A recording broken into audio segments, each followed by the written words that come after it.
Good morning, everyone. Today's Thursday, January the 25th. Thank you so much for joining us. Charles is going to be talking about paid time off and how to set things up and what regulations apply because we've had some new state laws, as Linda Duffy explained to us, I believe it was last week. And so I'm looking forward to Charles' presentation so that we can learn a little bit more about this and how it applies to how you function in the Dash portal. So Charles, take it away. Thank you. Thank you very much. So just to recap a few of the items of where to get this information about the new rules and regulations, there's always the California Department of Industrial Relations, and I've even set up a little thing from a previous presentation where all these are available. And of course, you'll be able to see them on the when you see the webinar. There's the federal, California. There's also locals such as Berkeley, Emeryville, Los Angeles, Oakland, San Diego, San Francisco, and Santa Monica all have sick leave policies of their own. And the idea is you always go for the information that is the most charitable, I guess, towards the employees, the ones that provide the best options for the employees. You can mix and match, right, for these different locations. I haven't heard of any other locals that have a sick policy, but you can always check to see if they do just by looking up, Googling the state, the city, and the sick policy. These are all the ones that we looked up previously, and I have gone to the California Department of Industrial Relations to pull that up, and this is where it is. And real easy, what you can do is just click on Paid Sick Poster, and it brings up the poster itself. So I already have a copy of it. I'll go ahead and click on this to show it to you and bring it up. So this does have the new 40 hours for the annual award. And it also has the cap for the 80 hours for the accrual method, which is 1 hour for every 30 hours worked. We can set up either one depending upon what you decide. We don't choose which one you use. It's either going to be the annual award or the accrual. You tell us, we get it set up for you. And so that being said, this is what you can pull off of the California website, dir.gov, and it will be right there. You can just Google California Department of Industrial Relations or California Sick Law. That information will be there.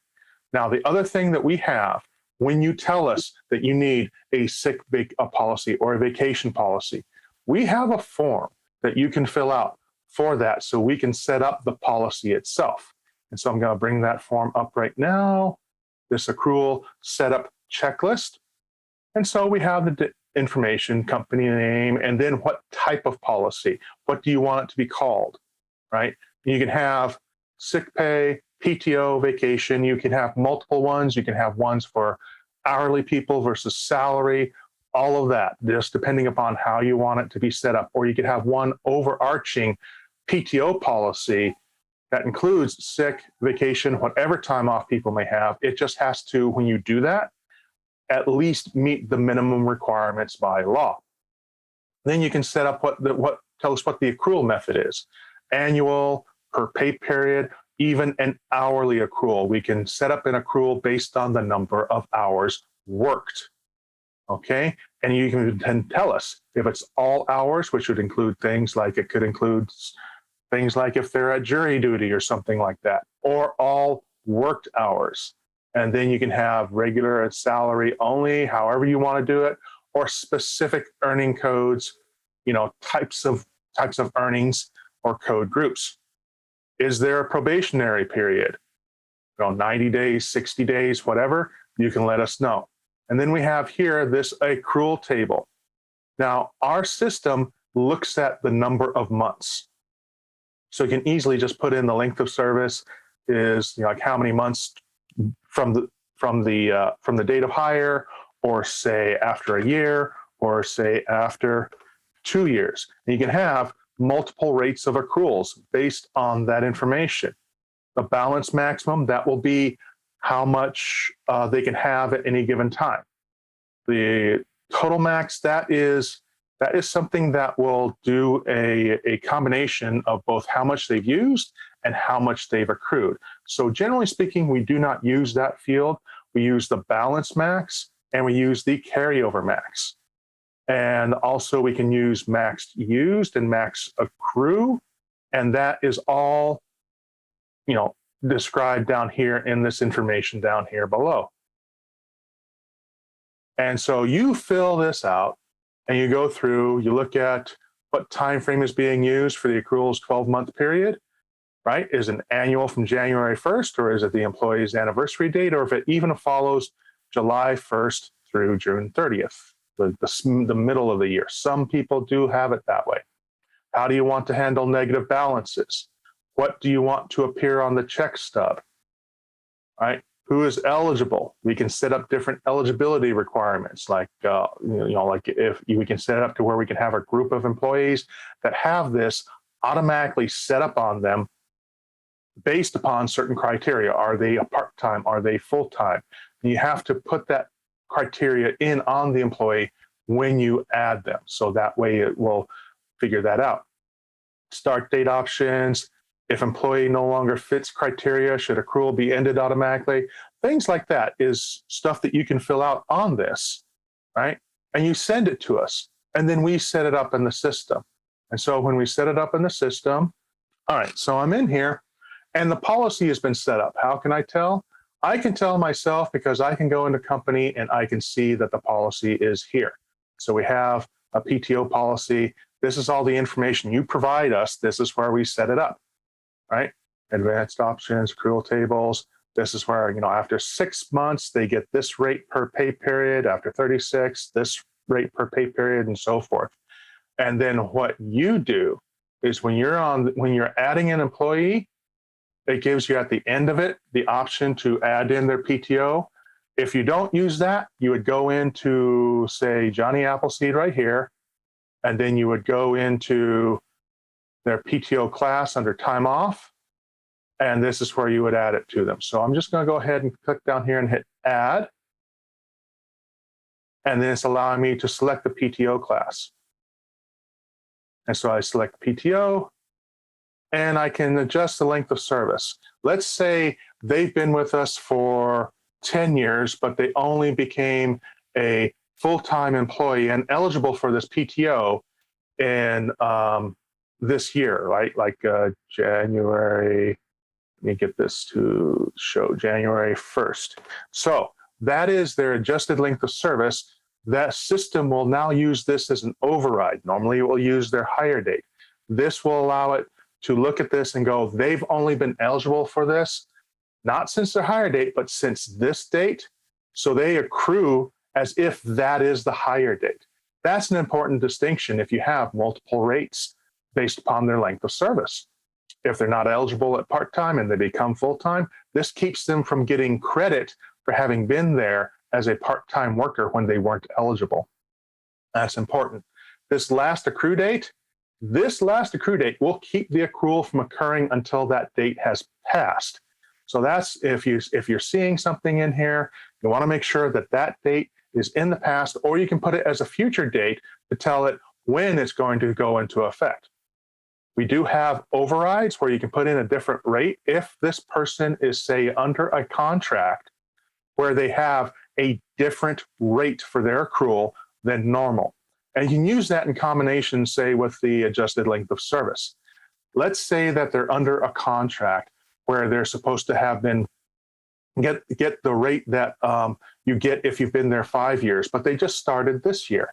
You can adjust the length of service date to where it's, say, 5 years in the past, so they'll get that rate, and then they'll get the next rate moving forward, and so forth. If they're going to just have a standard rate, right, over time, just that's it, that's all, the only rate they're going to have, then you can put it in the overrides here. You would mark this, and you would enter the rate of, say, let's make it 5.69 per pay period, okay? And there's other things that are in here. I would be very careful using these hours and amounts and all that, because I have had people who have used this not understanding what that field is for. what it links to in the setup in the system, and it does impact the accruals. We've had some where like all of a sudden the people can't accrue anymore because their usage and their available balance now reaches a certain max, and it's keeping it from doing anything. It actually lowers their accruals, things like that. You don't want to touch those. The rate is an easy one to understand. It just overrides the accrual rate. These others, I wouldn't touch without checking with us to make sure that's going to function in the way that you want it to function. Now, over here in the balances, this is where you're going to see things like how much they've used in the time frame that we have, like over the past year. We can reset this so that it resets every year what their usage is. And we can also see then how much they have available, and then also what they have in probation. If you have a probation period where they earn during that time but they can't use, it will appear here. Like it'll show, like, say, 2 hours in probation, where they won't be able to use it until the probation period is over, but you will see that they have accrued. And so that's all of this in here. This is the setup.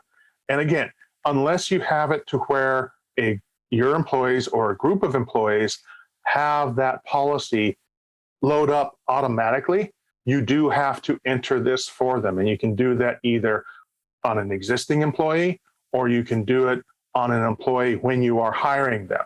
After you click on the create employee, it gives you further options to add their direct deposit, to add their PTO, things like that.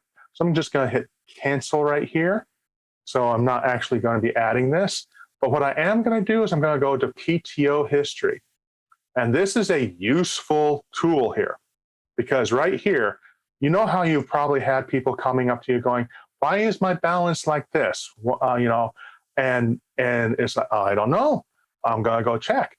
Here's how you can check. You can look at the PTO history of a particular PTO type. So I'm going to look at this CA6 because I see it in this list here. And it shows me, it's like, why do I have, like, say, 24 hours? Okay, well, that's what you earned here. But now it's 0 because it's been used, right? Well, I'm sorry, I'm reading this a little bit wrong.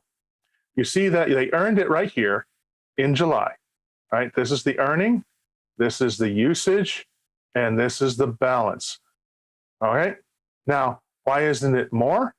Why didn't they earn on this last one?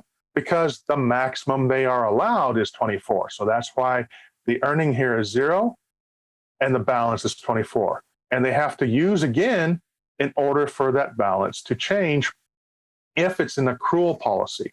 But this one looks like it's one of those annual awards. So they get the award every year, and then they just be able to use it. But what you can see here is the history. So if I look at, say, the PTO, the Starla test, there's nothing here.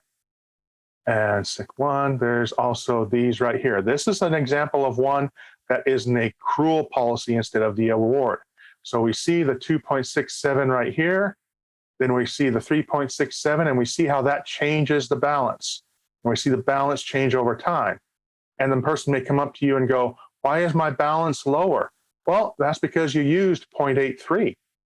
And well, actually, no, this is a negative. This is where a correction occurred, 0.83. But if it was under the usage here, this is where it would show up. It would show the 0.83 is down. So that would be that. This right here is a correction. You can see the negative on the earning, 0.83. And so you see the balance changes over time. And this is how you read this. And the other thing that you can do, that I do often, is I can just go ahead and take this, highlight it all, hit copy, and I can post it into an Excel spreadsheet and work with the data. So it's really useful to look at this. When you have somebody coming up and asking a question about their history, you can look at it, and then you can see if, oh, wait, I need to make an adjustment because the history isn't quite correct, or the history is correct, this is what you have. It's a way of making sure that not only that what the employee has done, but if the accrual is working properly. There can be cases where the accrual is not working properly for some reason, and we can look at this, see why it's not, and make an adjustment. It could be that the length of service is off. This person is maybe a rehire, or this was loaded at a particular time. It was set up to where the last accrue date was in the future by accident, so there's no accrual. These are the kind of things we troubleshoot. And the way this is right here, the PTO history, is another tool to help us troubleshoot. At this point, I don't have anything else. Are there any questions? I don't see anything in the chat. So one of the things that in your demonstration, Charles, we have 24 hours because that was the old requirement in the state of California for sick time to be awarded. And now it is up to 40. And so we'll change our demo. But it's a good thing to know of this area because lots of people will come to you and say, I'd like to take, a week off, but I'm not sure if I have the time. And this is, as Charles said, where you can go and find it. So good on you, Charles, for showing that. Many companies make their awards, especially for mandated sick hours, at the beginning of the year. However, if they're part-time, of course, they can earn an hour for every however many hours they've worked. I don't have that at the top of my head. It used to be 30, and since they've changed, I'm not quite sure what it is now. Linda covered that last week, and I need to get smart on that regard. I'm excited that we do have that form, Charles, about accruals. If you are not currently tracking accruals, please put in a ticket to PayrollCentric, the support at PayrollCentric.com, and ask us to track your accruals for you. There is a report charge for that, but it's very nominal, and it is worth having those together on your account so that you always know where you stand, most especially if you get audited for whatever reason. That's an important thing to keep. I have a company that I just spoke with yesterday whose employees only work very, very part-time, but they still have to earn accruals according to the state mandate. So it is very important to at least have some sort of policy in place where you can refer to it and the employee can see it. You are also mandated to show them available time off, even if it's on a Post-it note. I've said this many times, but we can also put it on a pay stub. So if you'd like that to happen, in that form, you have an option to choose pay stub notifications. That way you solve the problem of, I've never done that before. Here it is right here in a Post-it note. No, we've got you covered. So there's a way to have it show up on the pay stub. No extra charge for that. So with that, I think that we've covered the topic. Thank you, everyone, for joining us today. We hope you found the information useful, and we are very, very pleased and thankful that you are part of our PayrollCentric family. Goodbye for now.